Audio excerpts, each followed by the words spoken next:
Good morning students. कालच्या लेक्चरमध्ये आपण सॉलिडिफिकेशन ऑफ कास्टिंग हा टॉपिक कवर केला होता. ठीक आहे, आपण हे ग्राफ बघितले होते की सॉलिडिफिकेशन कसं होत असतं कास्टिंग प्रोसेसमध्ये.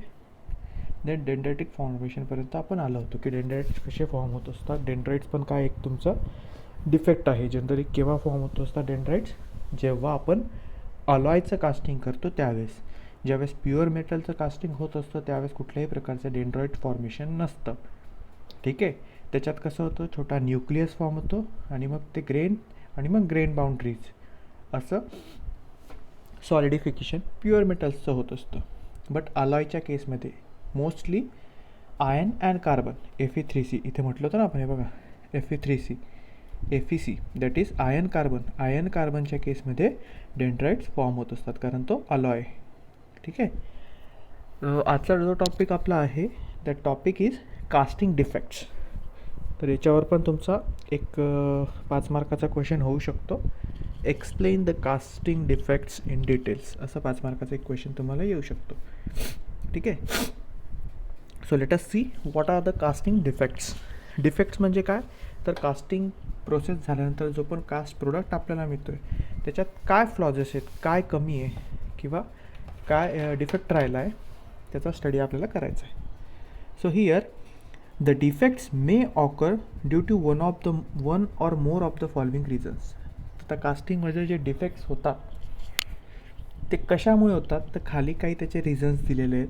ह्या रिझन्समुळे कास्टिंग प्रोसेसमध्ये डिफेक्ट्स प्रोड्यूस होत असतात.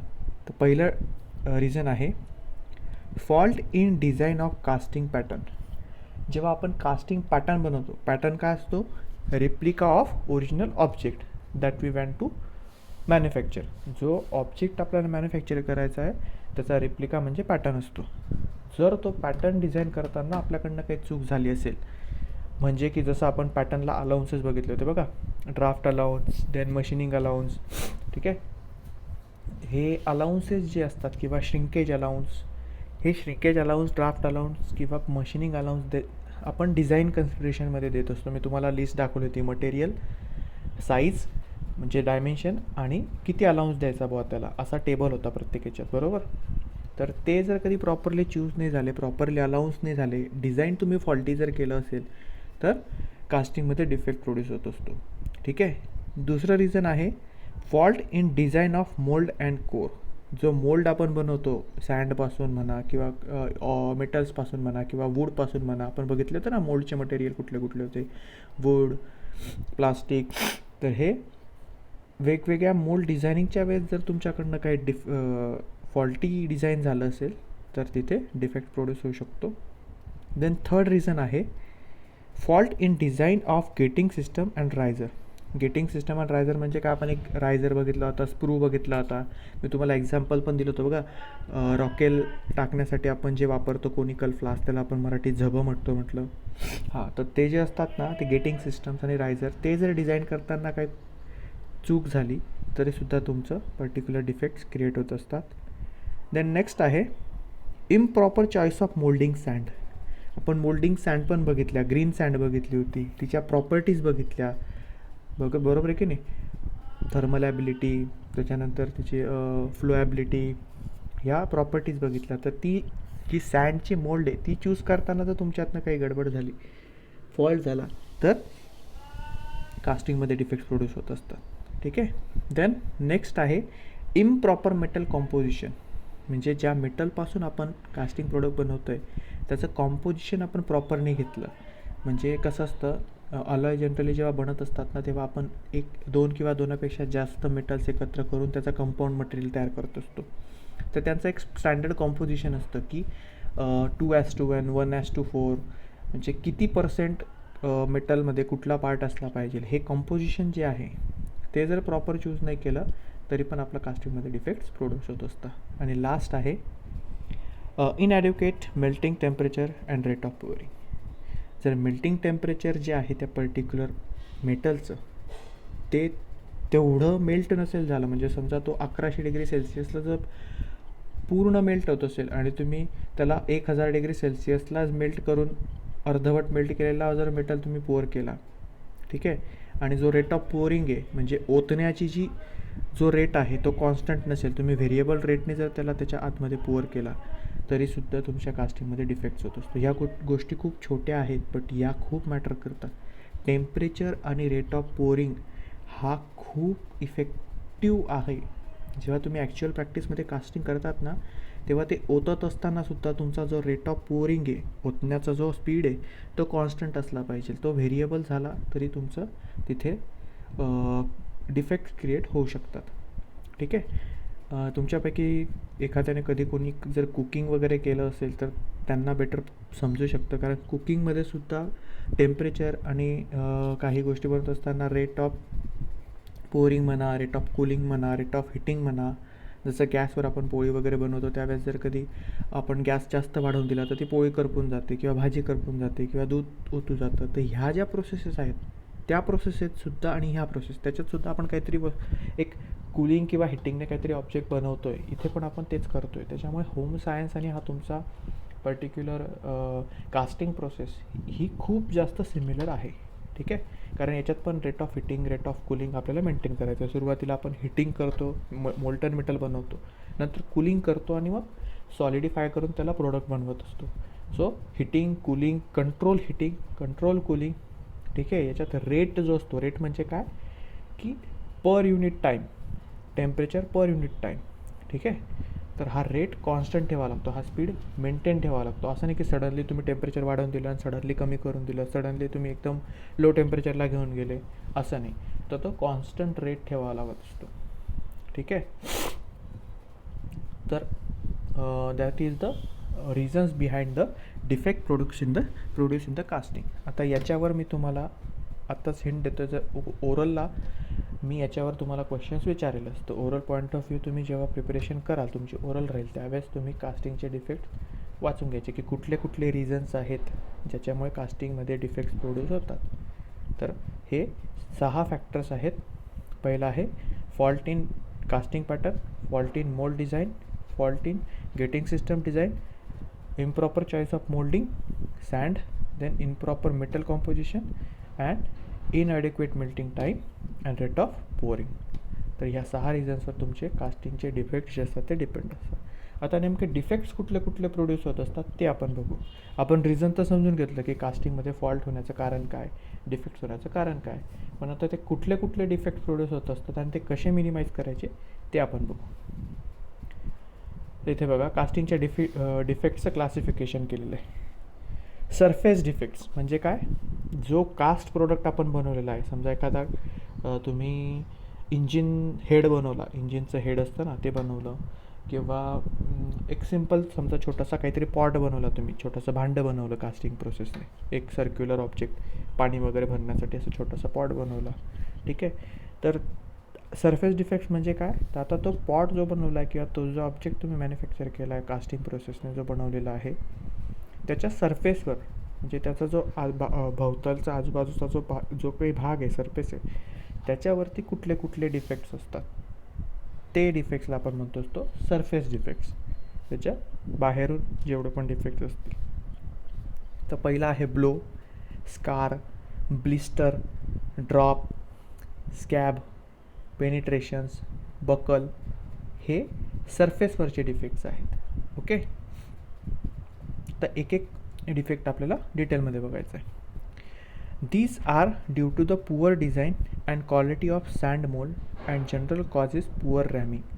तर हे पुअर डिझाईन जेव्हा आपण करतो ना, एखाद्या पॅटर्नचं डिझाईन पुअर राहिलं, सँडची क्वालिटी जर प्रॉपर राहिली तर त्यावेळेस सरफेसचे डिफेक्ट क्रिएट होत असतात. तर याच्यावर MCQ येऊ शकतो. The surface defect produce in the casting due to poor design and quality of sand moulds, हे त्याचं ॲन्सर राहील. ठीक आहे. ब्लो कशामुळे प्रोड्यूस होतो आपण ते बघूया आता. ब्लो इज प्रोड्यूस, ब्लो काय पहिले इथे डायग्राममध्ये बघू. ब्लो बघा, एक कोपऱ्याला थोडंसं साईडला बघा ज्या लाईन्स दिसत आहेत त्या क्लिअर आहेत पहिल्या इमेजमध्ये, आणि एक अर्धा चंद्रासारखा एक कोपरा जो आहे तुमचा तो डेव्हलप नाही झाला आहे, तर त्याला ब्लो म्हणतात. तर ब्लो का प्रोड्यूस होतो, blow is produce by the gases which displace the molten metal from the convex surface. म्हणजे काय, ज्यावेळेस आपण मोल्टन मेटल पुअर करत असतो तर सराउंडिंग एअर जी असते ती त्याच्यात ट्रॅप होऊन जात असते, बरोबर. तर जेव्हा ती सराउंडिंग एअर त्या मोल्टन मेटलमध्ये ट्रॅप होते आणि सॉलिडिफिकेशनला जाते, तर हे जे आतमध्ये असलेले गॅसेस किंवा एअर जे असतो तो तिथे बबल आउट क्रिएट करून देतो. म्हणजे तो काय करतो, तिथे ब्लो क्रिएट करतो. ब्लो क्रिएट करतो म्हणजे काय, पोकळ भाग, पोकळी निर्माण करून देतो. कारण तो गॅस काय होतो, मोल्टन मेटलमध्ये तो फिल केल्यानंतर तो भरून जातो, बट जेव्हा तो तिथे ब्लस्ट होतो किंवा बाहेर निघतो, तो गॅस तिथून रिमूव्ह होऊन जातो, जेव्हा आपण सॉलिडिफिकेशन करून बाहेर काढतो, तर तिथं तो ब्लो राहून जातो, म्हणजे एक खड्डा राहून जातो, कारण तो गॅस तिथला रिमूव्ह होऊन जातो. तर त्याला आपण ब्लो असा इफेक्ट म्हणतात. ठीक आहे. जनरली जे गॅसेस प्रेझेंट आहेत मोल्टन मेटलमध्ये त्याच्यामुळे तो होत असतो. सेकंड आहे scar is a shallow blow generally occurring on the flat surface. जे फ्लॅट सरफेसेस असतात त्याच्यावरती स्कार येतो. ब्लो तो पण एक ब्लोचाच टाईप आहे, बट जे फ्लॅटन सरफेस आहे त्याच्यावरती स्कार जनरेट होत असतं. ठीक आहे. म्हणजे सर्क्युलरच्या ऐवजी एक हॉरिझॉन्टल गॅप तिथे राहून जात असतो. देन आहे scar is cover with a thin layer of metal is called as the blister. This are due to improper permeability or व्हेंटिंग.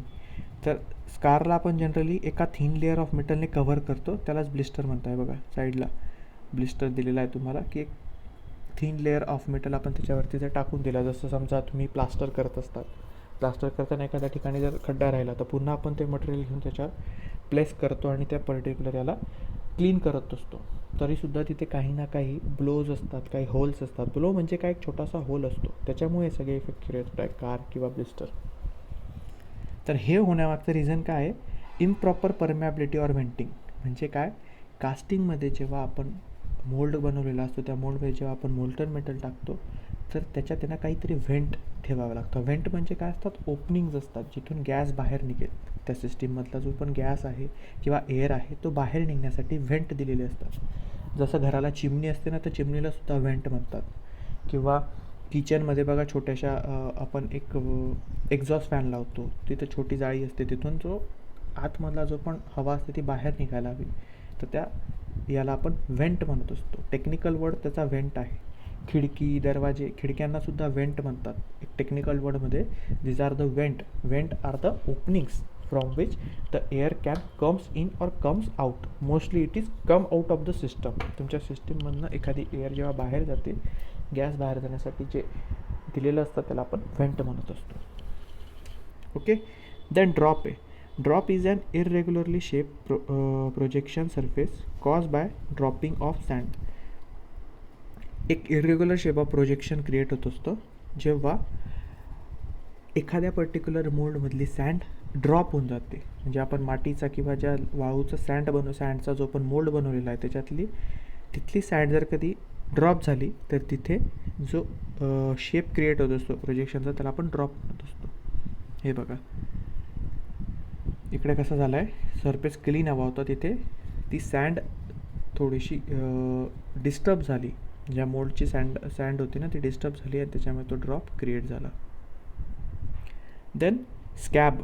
A scab when and up heave sand gets separated from the mould surface and the molten metal flows between the displaced sand and the mould. हां, जसं मी आता तुम्हाला सांगितलं की sand जी आहे ती त्या particular मोल्डमधनं जर निघून गेली तर तुमचा ड्रॉप क्रिएट होत असतो. इथे पण काय आहे, जेव्हा सँड त्या मोल्डमधनं सेपरेट होऊन जाते, समजा एखाद्या मोल्डला एखाद्या ठिकाणी थोडीशी सँड बाजूला झाली, तिथे थोडा खड्डा होऊन गेला, तर त्या ठिकाणी तुमचं मोल्टन मेटल भरलं जातं आणि ती सँड जी ती बाजूला होऊन जाते, डिस्प्लेस होऊन जाते त्या मोल्डपासून. ठीक आहे. ड्रॉपच्या केसमध्ये ती तिथेच राहते, फक्त डिस्टर्ब झालेली असते, पण त्याला चिटकून राहत असते त्या पर्टिक्युलर मोल्टन मेटलला. बट स्कॅबच्या केसमध्ये ती काय होऊन जाते, डिस्प्लेस होऊन जाते, वेगळी होऊन जाते त्या पर्टिक्युलर याच्यापासून, आणि तिथे त्या होलमध्ये, त्या गॅपमध्ये मोल्टन मेटल पण फील होऊन जातं. जनरली आपल्याला तो रिक्वायर्ड आहे का, नाही. आपल्याला जो मोल्ड होता त्या मोल्डच्या आतल्या भागातच फक्त मोल्टन मेटल पोअर करायचं होतं, बट सँड तिथली हलून त्याच्या जागेवर सुद्धा मोल्टन मेटल जर चाललं गेलं तर काय होईल, आपलं एक्सेस मटेरियल तिकडं शिफ्ट झालं, त्याच्यामुळे काही एक्सेसिव्ह डिफेक्ट्स क्रिएट होत असतात, तर त्याला आपण स्कॅब म्हणतो. हे बघा जसं स्कॅब इथं दिलेलं आहे. ठीक आहे. देन नेक्स्ट आहे penetration. Penetration occurs when the molten metal flows between sand particles in the mould. त्या सँड पार्टिकल्समध्ये जेव्हा मोल्टन मेटल फील होतं तेव्हा पेनिट्रेशन होत असतं. पेनिट्रेशन म्हणजे काय, छोटे छोटे खड्डे. ठीक आहे, एखाद्या सँड मोल्डचे छोटे छोटे छोटे छोटे पार्टिकल्स जर निघून आले आणि तिथे तुमचं मोल्टन मेटल फील झालं तर छोटे छोटे छोटे छोटे असे खड्डे तयार होत असतात. सरफेस जर बघितलं ना, अशा खड्ड्यांचा सरफेस दिसतो. तर त्या खड्ड्याच्या सरफेसला आपण पेनिट्रेशन म्हणत असतो. पेनिट्रेशन म्हणजे काय, छोटे छोटे होल निर्माण होणे, याला आपण पेनिट्रेशन प्रोसेस म्हणत असतो. पेनिट्रेट किंवा पेनिट्रेशन. आणि लास्ट आहे तुमचा बकल. तर बकल कसा होतो, buckle is a V shape depression on the surface of a flat casting caused by the expansion of thin layer of sand at the mold. एक व्ही शेप डिप्रेशन क्रिएट होत असतं. V शेपचं depression create होतं तुमच्या flat सरफेसवर का, जेव्हा thin layer of metal expand होऊन जातो मोल्डच्या फेसवर. आता एक्सपान्शन काय असतं, एक्सपान्शन हे कॉन्ट्रॅक्शन, या प्रोसेस मी तुम्हाला सांगितलं आहे. कॉन्ट्रॅक्शन म्हणजे काय, साईज कमी होऊन जाणे, आणि एक्सपान्शन म्हणजे काय, वाढून जाणे. तर सॉलिडिफिकेशन नंतर एक थिन लेअर मेटलचा एक्सपांड होतो आणि तिथे व्ही शेप डिप्रेशन क्रिएट होतो किंवा व्ही शेपचा खड्डा क्रिएट होत असतो, त्याला आपण बकल म्हणतो.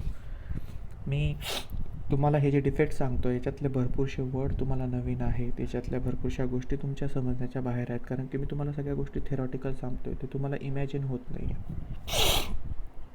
मी जे शिकलो आहे, मी प्रॅक्टिकली बघितलं आहे, त्याच्यामुळे मला ते एक्सप्लेन करताना सोपं जातं आहे. बट प्रॅक्टिकली जेव्हा तुम्ही ते ऐकाल, मी अज्युम करून चालतो आहे गोष्ट की तुम्हाला सगळ्या गोष्टी जशा तशा नाही समजत. त्याच्यासाठी ऑप्शन एकच आहे, ज्या ज्या गोष्टी तुम्हाला इथे समजत नाही आहे, ते वर्ड्स जे तुम्हाला समजत नाही आहे, जे डिफेक्ट समजत नाही आहे, त्याच्या रिलेटेड तुम्ही सरळ यूट्यूबला टाकाल ना, तुम्हाला सगळे ॲनिमेशन्स त्याच्या रिलेटेड मिळतील. थोडंसं जर तुम्ही थोडी वेगळ्या पद्धतीने जर कधी मेहनत घेतली ना, की काही वर्ड ज्या समजत आहेत गोष्टी त्या ठीक आहेत. आपण कास्टिंगचे डिफेक्ट बघतो आहे, कास्टिंगमध्ये काय होतं आहे की कुठल्या खराबी आहेत, कुठले डिफेक्ट्स आहेत ते आपण बघतो आहे. बट हे एकसारखे वाटतात सगळे आणि लक्षात राहत नाही. इवन मी गेल्या 7 वर्षापासून टीचिंग करतो आहे आणि हा सब्जेक्ट मी आता दुसऱ्यांदा तिसऱ्यांदा शिकवतो आहे. स्टील मला सगळे डिफेक्ट्स लक्षात नाही येत, पण ते जसे जसे समोर येत आहे तसं तसं मी एक्सप्लेन करतो आहे तुम्हाला. ठीक आहे, तर वर्ड टू वर्ड कधीच कुठलीच गोष्ट कोणाला लक्षात राहत नाही आणि हे रिमेंबर करायची किंवा हॅम्परिंग करायची गरज नाही आहे. फक्त एवढं लक्षात ठेवा की कास्टिंगमध्ये अशा अशा प्रकारचे डिफेक्ट्स क्रिएट होतात, काहीतरी डिफेक्ट्स क्रिएट होतात आणि त्यांचे रिझन्स जे असतात ते लक्षात ठेवा. वर्ड टू वर्ड प्रत्येक डिफेक्टचं काय डिक्लेरेशन आहे ते तुम्हाला नंतर लक्षात येईल.